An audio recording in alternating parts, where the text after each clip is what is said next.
I've been playing a lot of Arknights Endfield. I've done multiple different videos on Arknights Endfield. I've done positive videos, negative videos.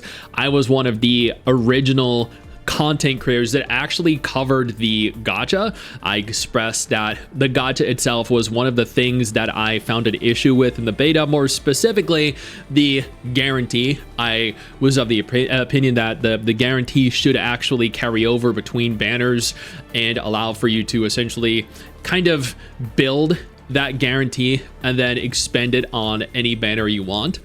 I thought that having the 50-50 never guarantee a character, never have it hit 100% at like 160 or 180 was perfectly fine as long as that guarantee carried over. I've had my issues with the game. I think the game is a very fun game, a very good game, but like all games, it does have its issues. No game is infallible, no studio is infallible. What I wanted to do though today is talk about some of the things that the game needs to improve on. I asked my community. There were several hundred people here across both YouTube and Twitch. If you want to watch me stream there every day, then I'm doing that with Arknights Endfield. But I had hundreds of people all list the issues that they had with the game. I asked them specifically to be a part of this video. So it's not a community of people that hate Arknights Endfield, but at the same time, it's not a community of people that glaze Arknights Endfield, because we have people that enjoy it, that don't enjoy it, that love it, that hate it, all watching at the same time. And we compiled a list of topics or constructive feedback or even criticisms that I think that we should discuss. And this is not an attempt to hate or attack or either defend or glaze the game. It's just a means with which to spark a discussion and maybe provide feedback that they can improve on. As you see, there is a notepad file open on screen going over. There are several dozen different things here. We're gonna tackle them one by one. Beginning with no climbing. I mean, honestly, there doesn't need to be. There really doesn't. This doesn't need to be another Genshin Impact. Doesn't need to be another Wuthering Waves, Neverness, Whoeverness, Nanda, whatever. The fact that there is no climbing is not a detriment to the game. On the contrary, it just provides other means with which to traverse and access and navigate environments with zip lines, as an example. No, or the treasure compass or a lack thereof. I think someone said you could actually purchase that in game. There is the currency for a tempo being at what, like 5,000, 6,000. That is very high. It really is. Now you can earn a decent amount of currency in game. There are many different avenues with which to actually do that. But at the end of the day, the currency required for a temple is still very high. I'm an Arknights player, an OG Arknights player. I've been playing it for years, every single month. And while the gacha system is definitely similar, and a lot of Arknights players are happy with how the gacha is in OG Arknights, if you're going to appeal to a different demographic of players, you have to have a different system in place or a more familiar system in place. Otherwise, people are going to very likely be deterred from playing your game. And that makes sense.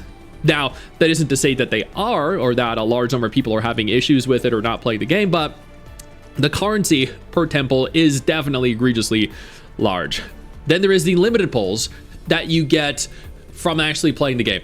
I believe someone broke this down, said you get over 300, I think 360, 380 total pulls over the course of exploring everything, 100%ing all that Endfield has to offer. I think that's a pretty large amount, honestly. And I mean, you can disagree with that, sure, but at the end of the day, over 350 total pulls is a lot of pulls.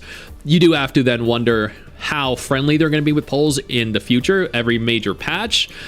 I mean, based off of the event and the acquisition of currency in OG Arknights, I feel like they do a decent job.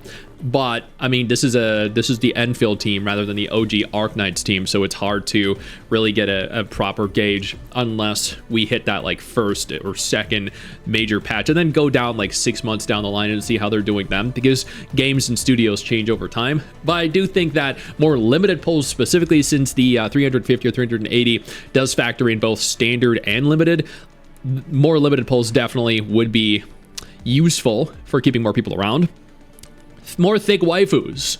I know what they're saying, because the character models in Arknights Endfield are definitely, like, there are plenty of them that are beautiful. Ember, we have Last Rite, we have Surtur or Levitane.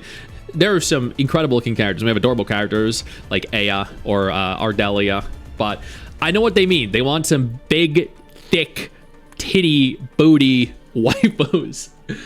Then there's the factory setting. There are people that are definitely deterred by the factory. The more I play it and the more I understand of it, the better I think it becomes and the more fun it ultimately ends up. My factory still kind of looks like shit, but at the same time, as long as it works for me and kind of creates everything and functions how I want, I mean, I'm happy. I don't really have an issue with it. If you're deterred by the factory setting, then you just don't play it, because it is going to be a very significant part of the game overall. Once you set it up, you can pretty much forget it, but you still have to get to the point where you set everything up, so it's all automated. Then the income being scarce. This is, again, pretty much it ties into the limited polls. The income, the pull rate, the acquisition of premium currency with which to actually do polls is very scarce.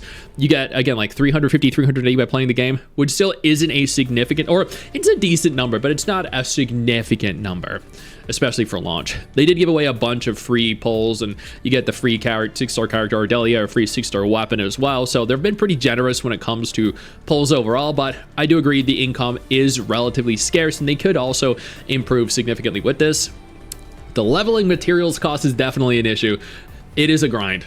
It is, but this is not the only game that has a really, really arduous grind for leveling materials or upgrade materials in general. So I do think they could reduce this a little bit, make it easier for us to actually upgrade our characters. Then we have the dull combat. I don't know what to tell you about that one. If you don't like the combat, then you're not going to like the game. It's really that simple.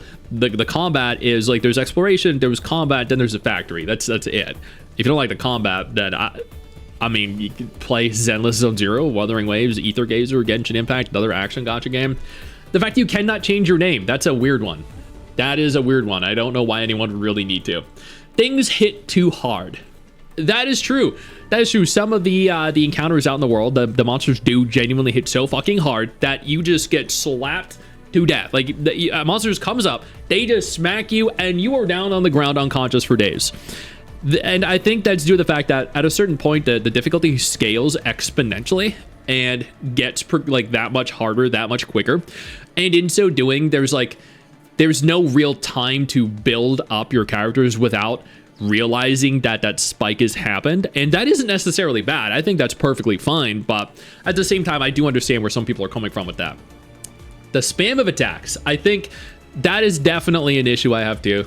There's like a lot of the game is holding your left mouse button or clicking your left mouse button to go through your sequence of attacks so you can use your heavy attack, and then essentially that's kind of like the cycle that you do. And then when your resource builds up, you use your ability or you hit your E ability to combo. But a lot of it is just spamming attacks, which definitely, in some instances doesn't feel very good. But if you have the right team set up and they synergize well, then you can pretty much circumvent a lot of that.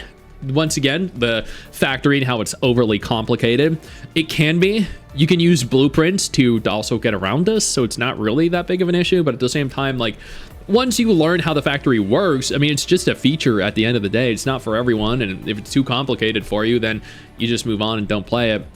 Then the disappointing guarantee. So I think what they mean by that is actually that the guarantee itself isn't disappointing. I think a guarantee at 120, right? So in Genshin Impact and Wuthering Waves, in Genshin, if you lose your 50-50 at 90, then you have to go all the way to your 50-50 guarantee at 180. If you lose your 50-50 in Wuthering Waves, you have to go all the way to the 50-50 guarantee at 160. In this, if you lose your 50-50 at 80, you go to 120 and you get your guarantee. So in every way, Arknights Endfield has a superior guarantee.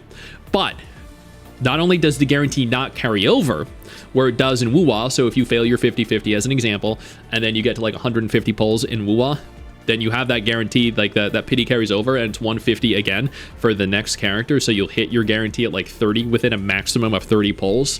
Whereas if you hit like 115 of your guarantee in Arknights Endfield and you have 5 left to hit that guarantee, the next banner rolls over, you're back to 0, so you have to do 120 pulls all over again. So that is where I think there is kind of like that disconnect, and how the guarantee in Arknights Endfield is more of an issue and less rewarding. So there are pros here and there are cons, but I think that's what they mean with regards to the disappointing guarantee. The horrible tutorials. I hate tutorials in video games. I really do. Like, I played video games for long enough now, a couple decades, where I know how they function, how they work, and gacha games are not that complicated. They make sense. They're all very easy. I definitely feel like the tutorial of this game is hours long. Once you get through the tutorial, it's so fucking good. But man, those tutorials are really, really tedious to get through. The gacha rates being low. Honestly, I'm pretty sure the gacha rates for characters are at 0.8%. 0.8% is the same as Wuthering Waves, and Genshin Impact is 0.6%. You can correct me on these numbers if I'm wrong, but I believe that is the case. So the gacha rates being low, they're no lower than any of its major competition. But if you compare it to other gacha games, my favorite gacha game, my number one gacha game in the world right now is Nikke.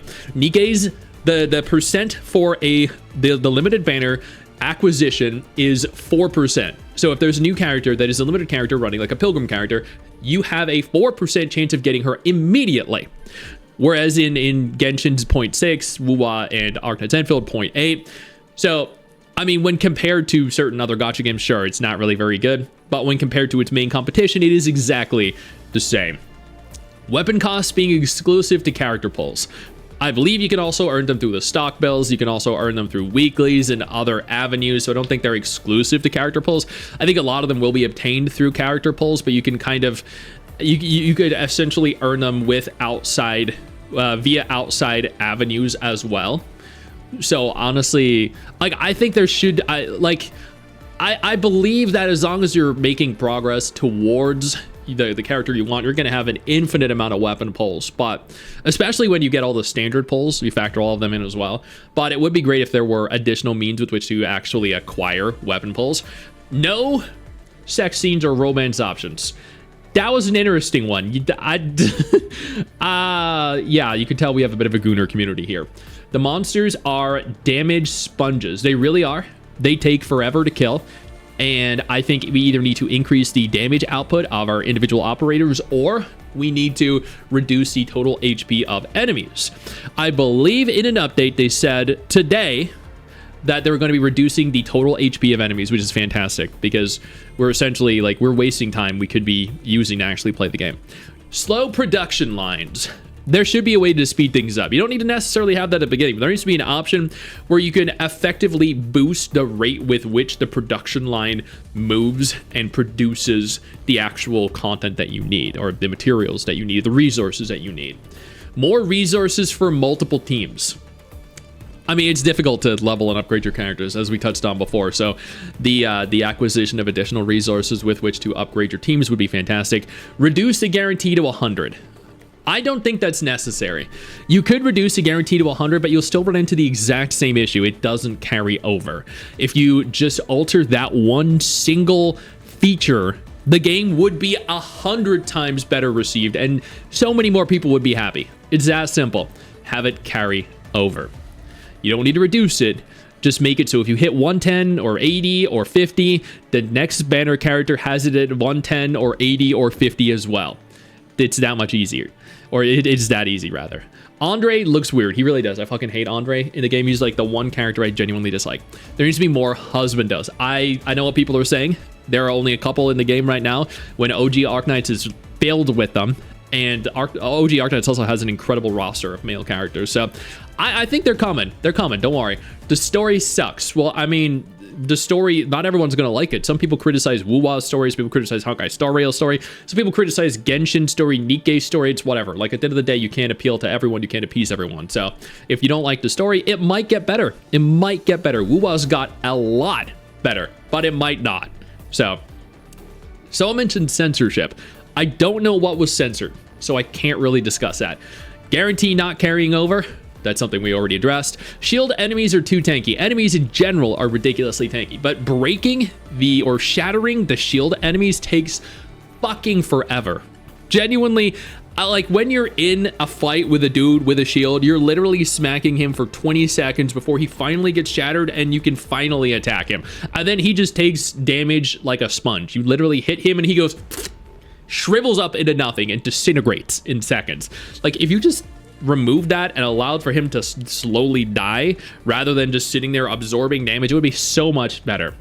Event income. I don't actually know how many events are going on right now. Like, they're the beginner, the launch events, so those are naturally going to be relatively good. But I do hope in the future the events that are released provide a surplus of income, a premium currency for players with which to consume and earn, so they can do the limited polls that they need to do, because there are a lot of them. Arsenal tickets are hard to come by, as we touched on a little earlier.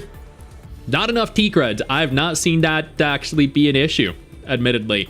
Stingy gatherables. So I think this also relates to the materials and upgrading that you require the materials for. And I agree. Some of the rare materials, like, respawn one every god knows how many hours. You get a couple of them per day. So that makes it stretches out the upgrading of character progress. And I think in the long term, it's not really going to be a factor, because you're going to be farming them on the Dijon. You're going to be farming them out in the world when you see them, and you're going to stock up on them due to the sheer number of days that are going to pass. But at the same time, like, I also know that in the early stages of the game, you need a surplus of materials. Otherwise, you're not going to be able to build multiple teams. Then we have the characters aren't very appealing. I think there's some of the best looking characters in Gacha. I think Wuthering Waves, Nikke, and Arknights Endfield are some of the most appealing characters I've seen in the genre. They look absolutely incredible, but they're not for everyone. Some people think Diluc is one of the best looking male characters in Gacha. That dude, he looks like one of those little bobblehead characters. His head is the size of, like, double his body size. It's ridiculous. There are no bikinis. Once again, I mean, there are bikinis. My Surtur in OG Arknights is in her bikini. But Surtur is my favorite character in Arknights next to Aya. So I understand no bikinis, but there definitely will be. You just wait for their summer event. That's no doubt coming. Player-built stuff on the map is not hideable. So I'm assuming that is in reference to those little, like, notification things, the glowing golden things that are like, you know, treasure up ahead, jump, and then, you know, you jump off a cliff and die. I agree. You should be able to hide those if you want to. Unless you can, I'm not entirely sure. Cannot gather materials if enemies are nearby. That's just like a little quality of life improvement. I think you should be able to definitely interact with things when you're in combat and loot them, because it, like, sometimes you just don't want to have to kill the shit that's right in front of you, right? And sometimes, especially if it's a more difficult enemy, it takes a long time, and you don't have the time or the patience to do so. More showy animations for skills. I love the fact that Wuthering Waves is a very flashy game, but at the same time, I don't think other games necessarily need to be overly flashy as well. Some games do, some games don't. Like, we don't need a Wuwa 2.0. We have Wuwa. What we need is a game that has its own identity and its own presence. And Arknights Endfield, I think, is very much so that. Factory progression is locked behind story, which interrupts the flow. That is definitely true. You cannot just jump in and do everything you want to. You do need to slowly, over time, progress through the story, which slows down the progress, the upgrading of your respective factory. So I do understand that being an issue. The events starting weeks after release are going to definitely hinder your ability to get characters like Levitate. I do understand that there is some player frustration there. I don't really know how they could do that other than starting the events earlier or just elongating the duration of Levitate. But at the same time, you can also get Levitate while the second and third banner for Gilberta and Yvonne are both ongoing. So I don't really think that's too big of an issue. Monthly polls. We addressed that earlier. The rate of premium currency acquisition needing more polls, more income. So the income being scarce. Time investment to max out weapon essence or talents. There is a lot of time involved when it comes to upgrading your characters. We also touched on that. Cost of things is too high. I'm sure that this is another quality of life thing. They could definitely reduce the cost of certain things like upgrading or the purchasing of certain items, or even with regards to how much some things cost to craft. This is definitely something that could be reeled in a little bit, and I think over time they'll definitely do that. This is the release week of the game, so there are going to be issues that players have, and they're definitely going to make alterations to the game over time to make it more free to play or more player friendly. No auto loot for items other than the NPCs doing it slowly. That is definitely an issue. God damn it, there needs to be like just hit F and then everything around you is immediately looted. It is ridiculous how long that it genuinely drives me crazy having to run over to everything and click F. The NPCs definitely, your AI controlled companions definitely pick things up over time, but God damn, it takes a while, especially when you've been farming for hours. Next, the combat is too easy. So we actually had someone saying the combat was too hard, and then we had someone saying the combat is too easy. I think there are several boss fights in there that are incredibly challenging and very mechanically fleshed out, which is really good. But if the combat's too easy for you, just either do the more difficult content or you're screwed, because as of right now, there really isn't anything overly difficult, I think, in the game. Future polls and currency acquisition. We touched on that. I hope that through events and through the world, there are a multitude of different avenues with which you can go down and pursue to actually acquire as many polls as possible to hopefully guarantee the vast majority of the characters. Character upgrades being locked behind mint picking. So the materials that you acquire for characters to successfully be upgraded or locked behind going around doing PvE activities. I'm okay with that. That's how it is in the majority of games. Like the alternatives here could be to essentially PvP, but that doesn't exist in the game. Maybe you could craft them or something. Not entirely sure. Dorm customization would be a big thing. It'd be huge. Genuinely, that would be an incredible addition to the game, and I'm sure they're working on that, because they have a form of dorm customization, or the base customization in OG Arknights, where you can fix up each individual room, like the aesthetic of each individual room. So I'm looking forward to seeing how they go ahead and implement that in this version of the game, in Arknights Endfield specifically. Payable skins, which kind of goes back to the bikini skins. Those are no doubt coming. I think they're going to be very, very high quality based off of all the skins that I've seen in OG Arknights. I actually have bought probably like 10, maybe 12 different skins in OG Arknights, more than any other gacha game that I've played. The factory and resource space is limited for later content. And I mean, that's true, because over time you gain access to more things and you require more things. So there being a finite amount of space is definitely going to hinder some people from like maximizing it. But I'm sure over time, with the introduction and inclusion of additional factories, and bases, we're going to have less, I think, of a hindrance, or it's going to be less of a hindrance to have, or to actually acquire the materials and the machinery and everything, and to automate everything, than it is at present. Then the backpack space. I've been out in the world and I've like looted a lot of items singularly, and then realized that my backpack is now full, so I have to teleport back or use the little portable base thing, or the inventory, whatever it's called. And but like in a lot of instances, I think it is imperative that they expand your maximum backpack space. It is so tiny, it only allows for a couple dozen items, and that fills up really quickly. And then finally, and this one was surprising to me, there's no content in game. I mean, that's because the game has been out for 6 days. Like, if you powered through the game and all the content there is, that isn't a lack of content issue. That's just an issue of you powering through the game too fast. All gacha games have a finite amount of content on its launch day. It's you just can't produce more content that is available at release. I think there's plenty in the game to consume, like 50 hours of story, so much world exploration, so many different bosses you can fight, instances you can run, things to just explore, puzzles to solve. And there are hundreds of hours worth of content in this if you actually take the time to do it. And there will be more over time. There really will be. But one, I think, fundamental flaw in the gacha genre as a whole, and the model that gachas seem to utilize, is that there is always several hours, maybe a few dozen hours of content for every major patch, and there's always that like 4 to 8 week window where you don't really have much to do. And that's why you play more than one gacha game. That's why I play more than one gacha game. It's so ultimately, I never get bored.